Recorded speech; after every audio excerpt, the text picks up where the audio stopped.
गाईलाई यही गर्नु पैसा मात्रै लग्यो त्यो हामीलाई थाहा थिएन आउँथे है त्यो तपाईँको पानीमा हाल्दाखेरि उत्रियो भने त मरि त्यो लगाइदिन खोज्यो भने चाहिँ कुटेर खेती हुन्छ सबै गाईको बिमा गर्नुभएको बिमा चाहिँ सबैको गर्नुभएको रहेछ जिउँदो चाहिँ ढुङ्गो मरेको छ भने माथि उत्रिन्छ र त्यस्तै पनि अब हामीलाई ज्ञान थिएन नि त यो फर्मको नाम चाहिँ के राख्नु भएको के फर्म बस्ने ए तपाईँहरू पनि बस्ने त हो बिहानरी छ ए अँ फाल्टु नै भाडो चाहियो अब त्यो त्यस्तो यहाँ बिक्री केही हुँदैन बरु एकैचोटि मलमै जान्छ नि त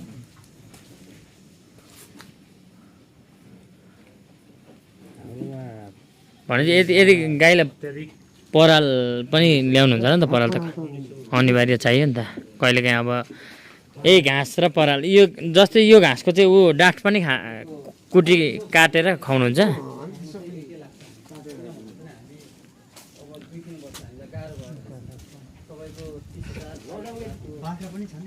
लकडाउनदेखि सुरु गर्नुभएको सुरुमा कतिवटा गाईबाट सुरु गर्नुभएको ए 6वटाबाट ए एउटा त माथि छ बस्नेत गौशाला तथा पशुपालन तथा कृषि फर्म नर्सरी बस्नेत गौशाला पशुपालन तथा कृषि फर्म नर्सरी पाखरीबास नगरपालिका छ पदम बहादुर बस्ने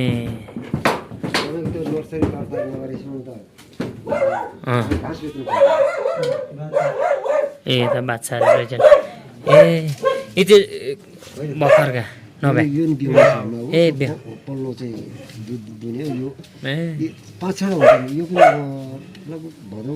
घरमा हुनुपर्ने यो चाहिँ ब्याउने छ पहिला ब्याथे होइन ए यो त अलिक ठुलै जस्तो छ नि त इन्डियाबाट आएको ए पहिले सुरुमा ल्याउनु भएको गाई हो क्या हजुर यो अलिक खराब छ गाई दुध धेरै दिन्छ ए खोटा पाल्नु ए ए अँ अलिक छिटो भएर थाल्ने बेलामा चाहिँ एकजना गुने एकजना छेक्ने ए अँ दुध त दिन्छ यसले संस्कृत भएर ब्याउने 25 क्रस गर्छ यसले यो गाईले पहिले इन्डियाबाट ल्याउनु भएको र यो दुध बेच्नुहुन्छ कि तपाईँहरूकै आफ्नै डेरी आफै गरेर बेच्नुहुन्छ दुध चाहिँ ए दुध चाहिँ यहीँ पाखरीबासमै बेच्छ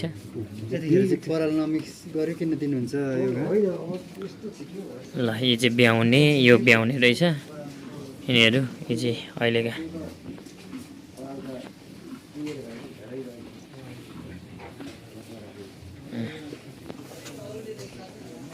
मधुर आयो कुरो लागेको छ क्या भन्ने जस्तो कि ल्याउने आएन यहाँ बाछा रहेछ भर्खरै ब्याएको ए बाछाहरू चाहिँ हुँदो रहेनछन् क्या गाई ए सम्मान पत्र रहेछ जस्तै यिनीहरूको बाछा यहीँ छ होइन त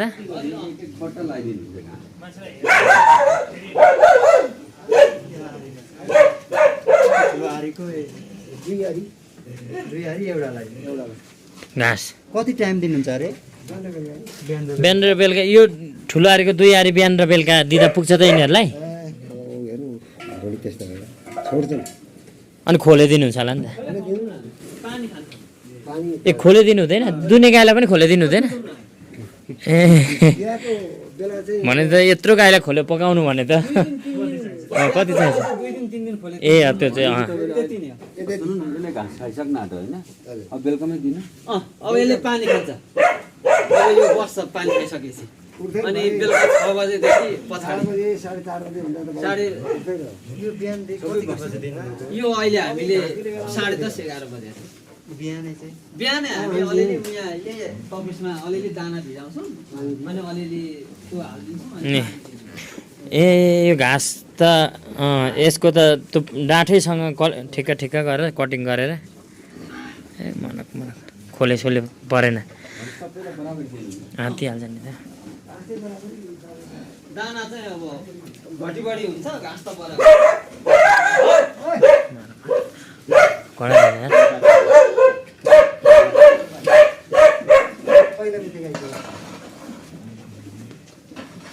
यो कतिजनाले भ्याउनुहुन्छ यो यति गाई कहाँ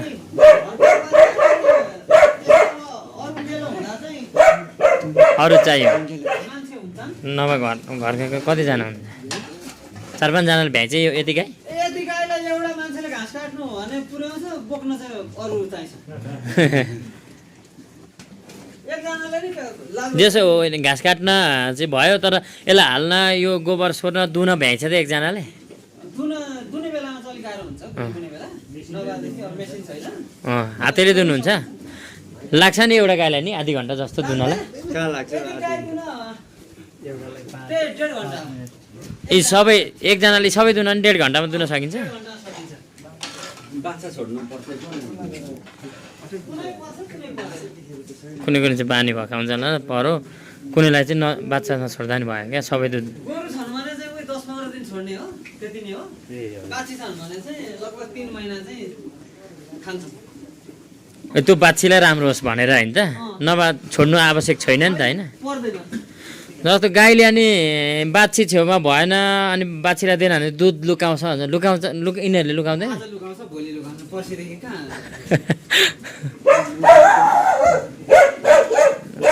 यस्तो राम्रो त्यो त हामी आफै बानी नभएर हो क्या लुकाउँछ त्यो होइन लुकाउँछ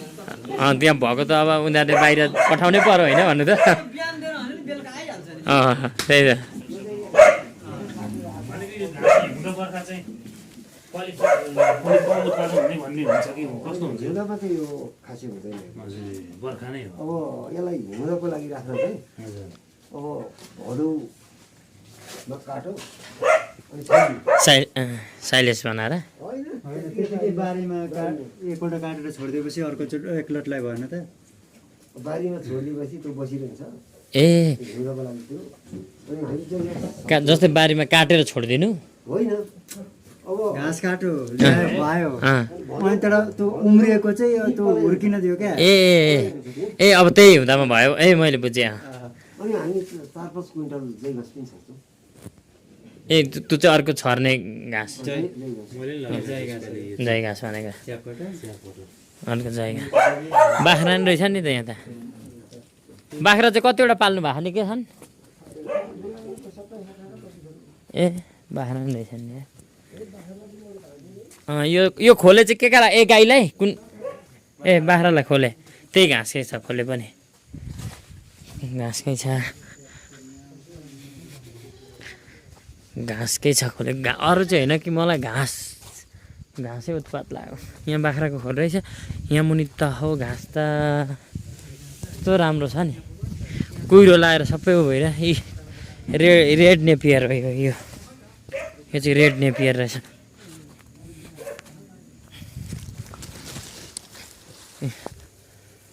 यो भित्ताको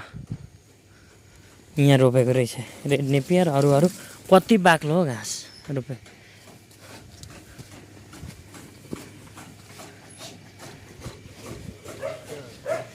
बाख्रा हेर्नुभएको दाइ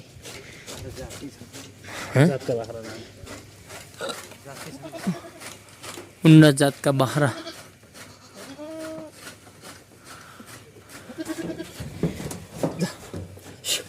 नबानिकन हजुर नभएको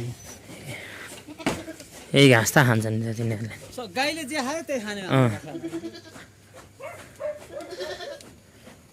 भनेपछि यो काल्दामा पछि मल लगेर हाल्नु यो पाइप अब उकालोमा त पाइपले आउँदैन होइन जस यो गोठको गोठादेखि उँधो चाहिँ पाइपबाटै हाल्नुहुन्छ पाइपबाट सबै यो उँभो चाहिँ बोकेर